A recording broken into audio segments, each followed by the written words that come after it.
Tompkins goes in motion. Fitzpatrick unloads. Intercepted! Shotgun, Fitzpatrick. As he throws a wobbler. Manny Lawson gets under it for the interception. Pressure by Marcel Darius. And that could do it for the Jets.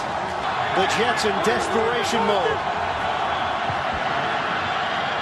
Fitzpatrick. Picked off. It's over. A.J. Tarpley. A painful ending. Just too many mistakes made by the entire Jets team today. Not worthy of a playoff contender.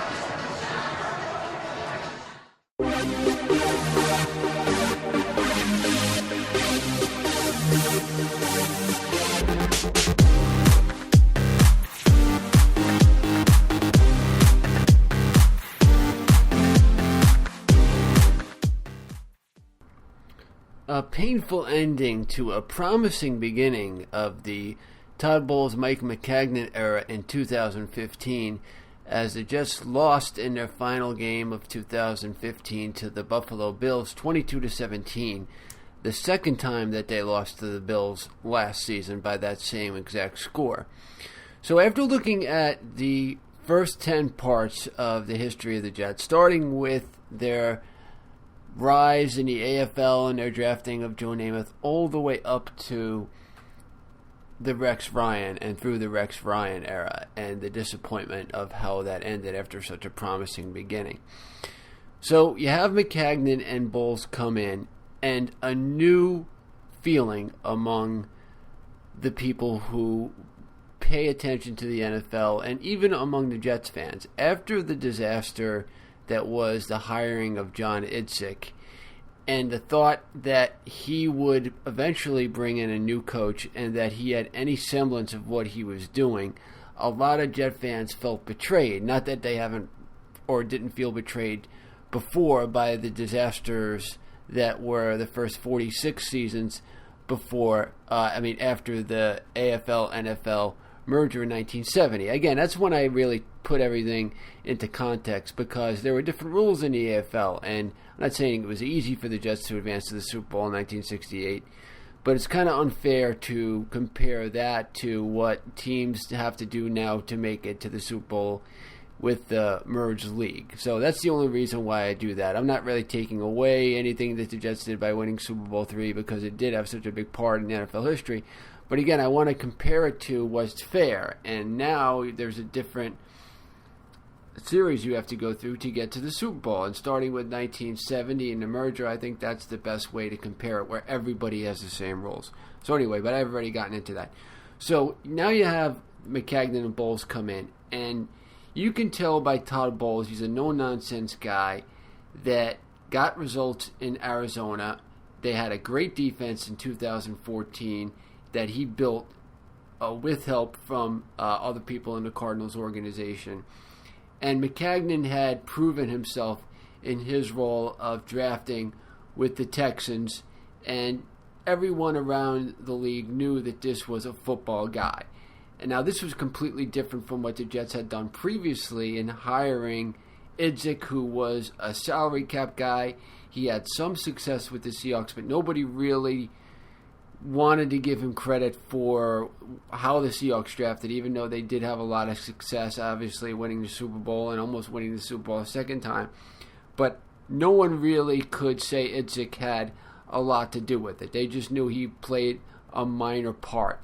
And everyone thought that his role was in evaluating talent, which it wasn't. It was basically just able to handle the salary structures of everything.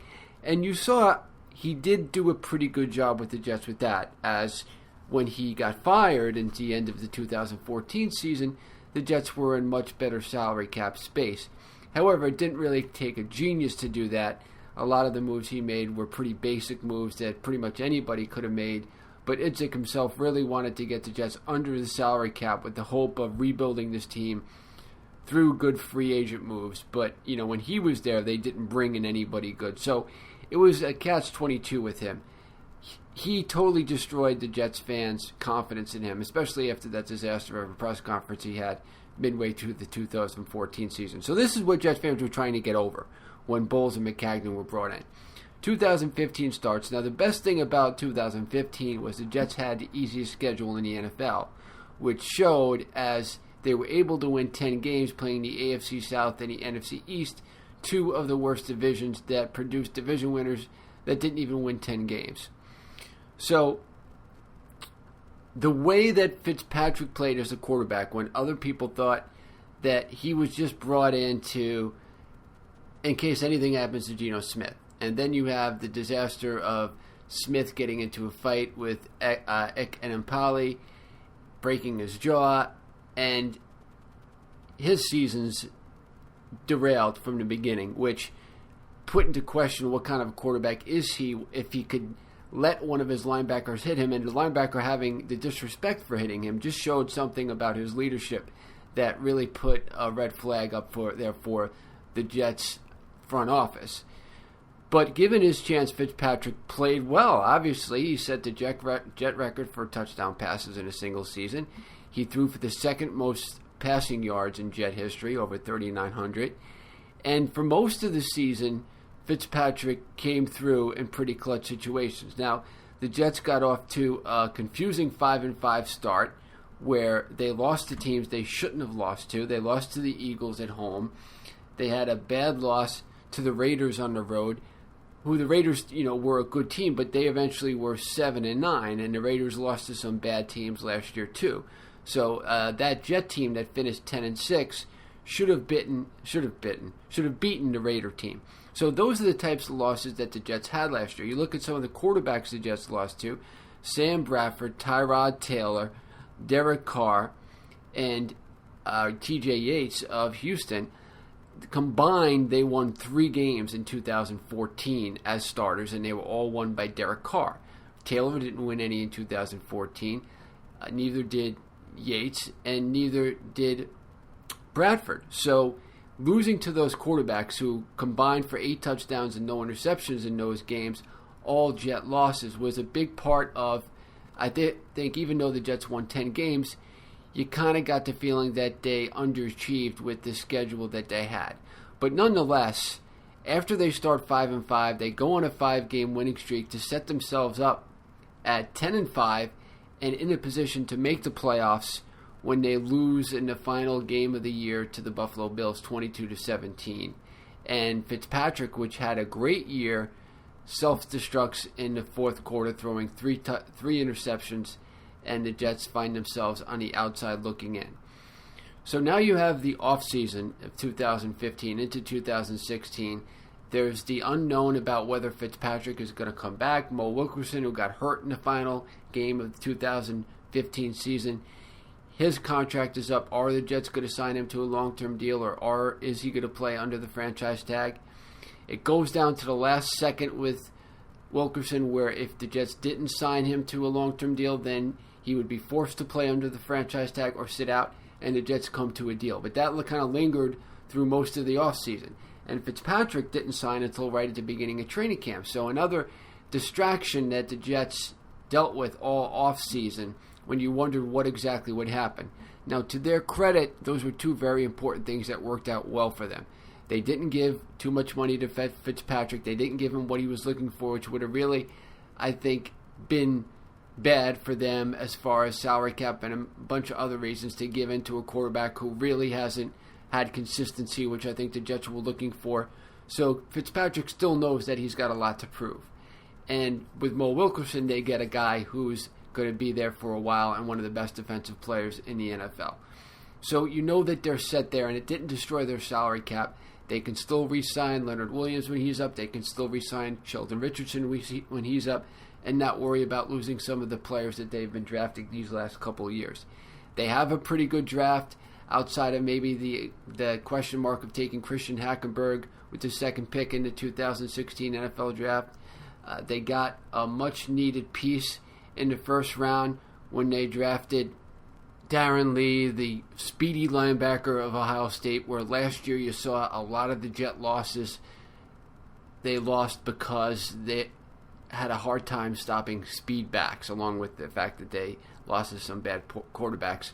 Another key thing that kept showing up was speed backs, especially in the passing game with running backs coming out of the backfield, is what really killed the Jets in 2015 defensively. The other thing that kind of killed them defensively was the inconsistency of their secondary. Antonio Cromartie, he had a bad year for them last year, he's gone. They make some free agent moves that they made in 2015. They get Buster Skrine, who is now going to be a starter. He had an okay season as the third cornerback in their defense. And in the draft, they were able to draft Justin Burris with the 4th round pick, who has played well and showed some promise in the preseason. It looks like that the Jets in the secondary will be okay. Of course, a lot of it depends on Dexter McCougal and Dean Milner, how they do. Coming off of injuries, Milner's always been injured, but I still think there's more promise there than there is doubt. And all it takes is those guys finally staying healthy and being able to contribute. And Marcus Williams coming in and playing and contributing as well in the secondary. I think all those things are going to be positives for the Jets, along with Burris, and I think they'll be a lot better in the secondary, where last year you wondered how many times they were going to let wide receivers be unchecked, especially lining up at the line of scrimmage. It just seems like they gave them way too much space, and I think that this year you're going to see a lot more press coverage to put pressure on the wide receivers. Along with that, the defensive line looks outstanding. Leonard Williams, I think, is going to have a breakout year. Sheldon Richardson looks like he's highly motivated again, and losing Snacks isn't going to be as big a disaster as everyone thought it would now that they brought in McClendon to play, who's not as good as he was, but he's very versatile on the defensive line, and he could stop the run as well. And then you have Jordan Jenkins, who they drafted out of Georgia, a speed guy who can make tackles in the linebacker spot, and you have Darren Lee, who can do the same thing. So I think that those two guys coming in will really add a lot to the Jets' speed and being able to stop the run game. And Lorenzo Malden, a pick last year in the draft. So you see that the Jets drafted in the last few years have really shown some guys who have a lot of promise, and there's a lot of ability there to build on these guys for the future, which is what you expected Idzik to do, and he didn't. And Maccagnan and Bowles have done that so far. I mean, it still remains to be seen how guys drafted this year will play, but there's a lot of promise in those guys.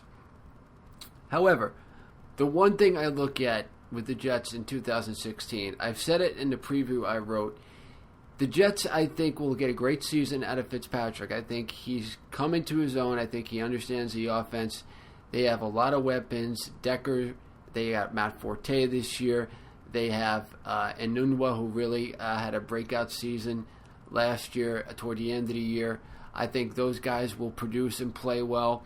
I think Marshall, who set the team record last year for receptions and yards, he could possibly do that again this year. I think Fitzpatrick will break his touchdown record this year. I think he'll throw for 4,000 yards this year. So those are things that the offense, I think, will really flow and be better than it was last year. The one thing I do worry about Forte is, in the history of the NFL, at his age, guys 30 or older, only 4 guys joining a new team in their first year with that new team have rushed for over 1,000 yards at age 30 or older. They were Herschel Walker, who did it in 1992 with the Eagles. Lamar Smith did it in 2000 with the Dolphins. Willis McGahee did it in 2011 with Denver. And Corey Dillon did it in 2004 with New England. They all rushed for over 1,000 yards in their first season with their new team, being 30 or older. My point with that is that running backs tend to break down at that age. And Forte especially has had a lot of carries. He has the most overall receiving and rushing yards for running back since 2008, so he's been very productive, but at some point the backs start to slow down. Now, I'm not sure if that's going to happen to Forte yet. Didn't get a really good read on him in the preseason because he was hurt, but he is multidimensional. I think that will help the Jets. And another thing that's going to help Forte is he's not going to be relied to do it himself. You have Bilal Powell, who at times, when he's used correctly, can be very effective. And you saw last year, towards the end of the year, how good he was. Kerry Robinson, who they got from the Saints, looks like he can be a good third down back or a good scat back, a guy who can give guys a breather and come in and perform out of the backfield as well as rushing the ball. So there is going to be depth for Forte to work with there. He's not going to have to do it all by himself. However, even though I said that the Jets could be better offensively this year than they were last year, they could be better defensively this year than they were last year. You look at the fact that Marshall and Fitzpatrick set records last year for passing yards and receiving yards. I think there's a good chance they can break those records this year, set new team records. However, I don't think that the schedule matches up well for them this year. You look at last year, they had the easiest schedule in the NFL. This year, they have one of the hardest. Again, I think the defense can be one of the best in the league. If not top 5, definitely top 10. Things that they did poorly last year, I think they can do better this year. However, that schedule makes a huge difference. The other thing that I think the Jets in this new regime needs to do is conquer the demons of the previous regimes. You've seen in their history, especially since the merger, the Jets not being able to put together back-to-back solid seasons. Only one time since the merger have the Jets had consecutive seasons of double-digit wins. You saw it even in the successful eras since Parcells. Herm Edwards, when he came in, the Jets had 2 good seasons for 10-6 and 9-7. Then they went 6-10. Then they went 10-6. Then they went 4-12. Mangini comes in, they go 10-6. Then they go 4-12. Then they go 9-7, and he gets fired.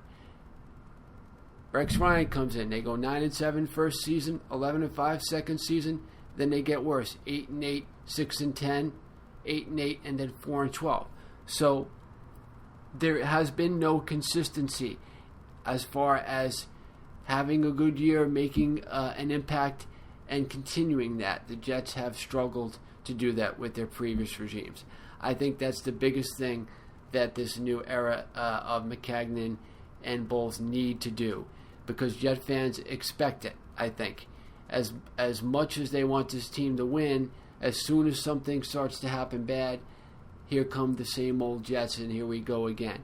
That's one of the biggest things that this regime needs to conquer, and there's no reason why they can't.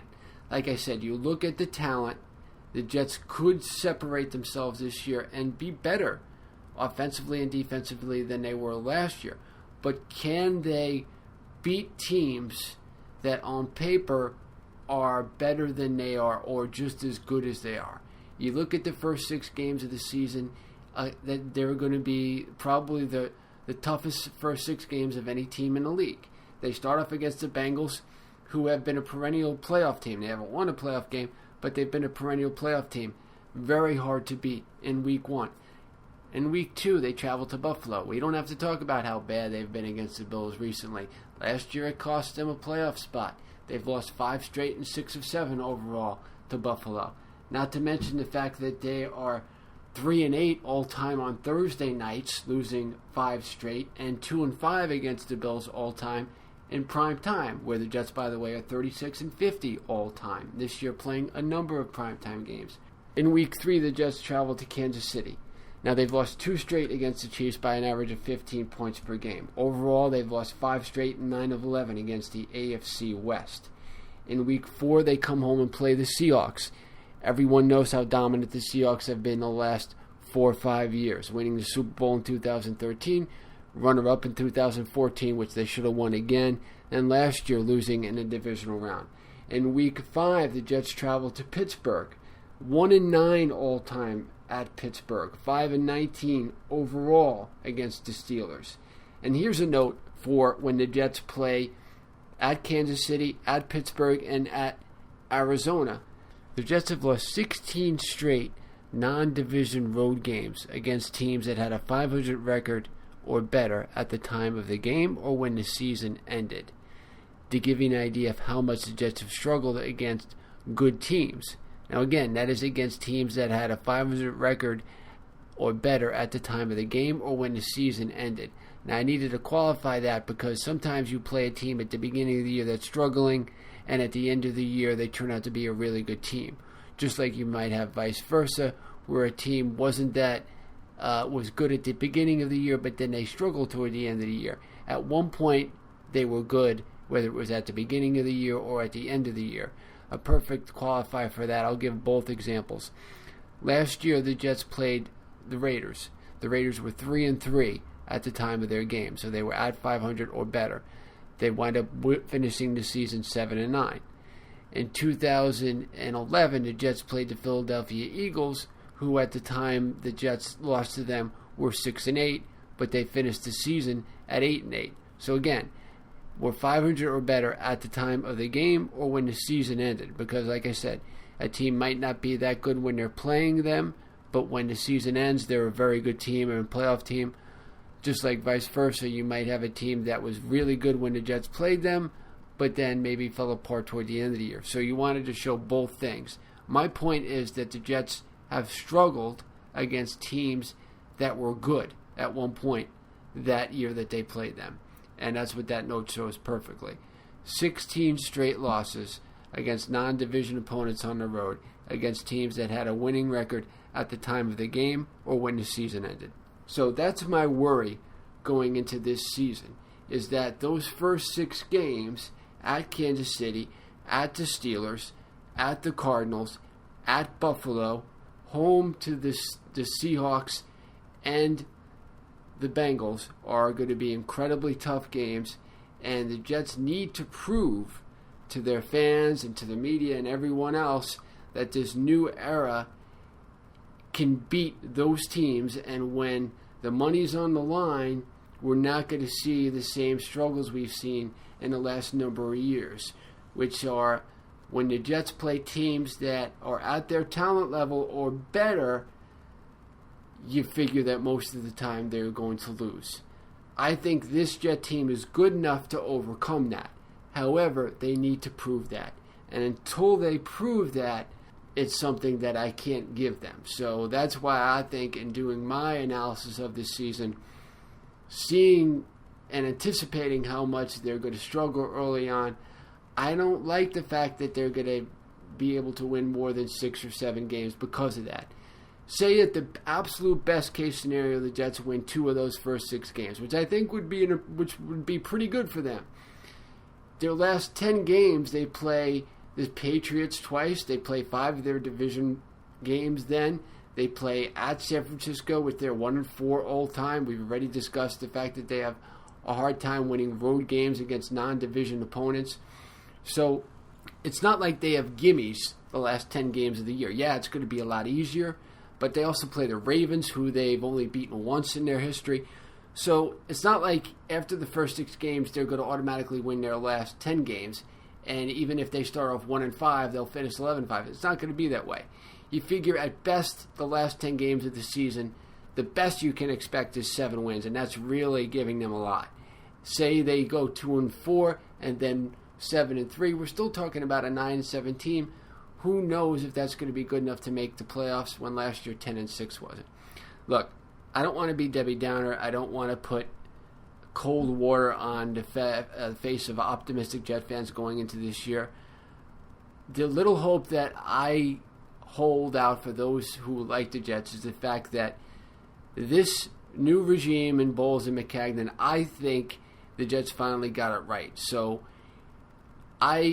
even though I don't, I'm saying on the podcast and in writing that the Jets aren't going to win this year. It's said that way by me because I need to see them prove it. And until they prove it, I can't give them the benefit of doubt just because they failed so many times. So I do think they have the talent to overcome that and to prove it, and to prove everybody like me or other riders that think that the Jets won't, have a playoff year this year or aren't good enough to deal with the first 6 games of the year. I think that they can serve us all a nice screw you by doing that this year, and by say they go 4-2 or 5-1 or 3-3 even. That'll go a long way for convincing themselves, their fans, and the rest of the NFL that these aren't the same old Jets. This is a new team, a new era, a new regime that isn't going to pay attention to all this stuff that's happened in the past. Who cares about not being back to the Super Bowl since the merger? Who cares about the fact that they have only won 2 division titles, which is the fewest of any NFL team that was around at the time of the merger? Who cares that they've never had a home field advantage throughout the playoffs or hosted an AFC championship game? These are all things that are going to change under the new era of Maccagnan and Bowles. However, until they do that, I can't give them the benefit of the doubt. So if I had to make a prediction on this season, I would say at best the Jets win 6-7 games. And even in the most optimistic view, maybe they win 8 or 9 games, but I don't think it's going to be enough to make the playoffs. But again, we'll see what this Jet team is made of, what this regime can do, and if this really is the start of a new regime or the continuing of what we've seen the last 46, 47 years, which is inconsistency and then change. Somebody else gets a chance to see the same inconsistency and then change. I think that this regime has a chance to end that.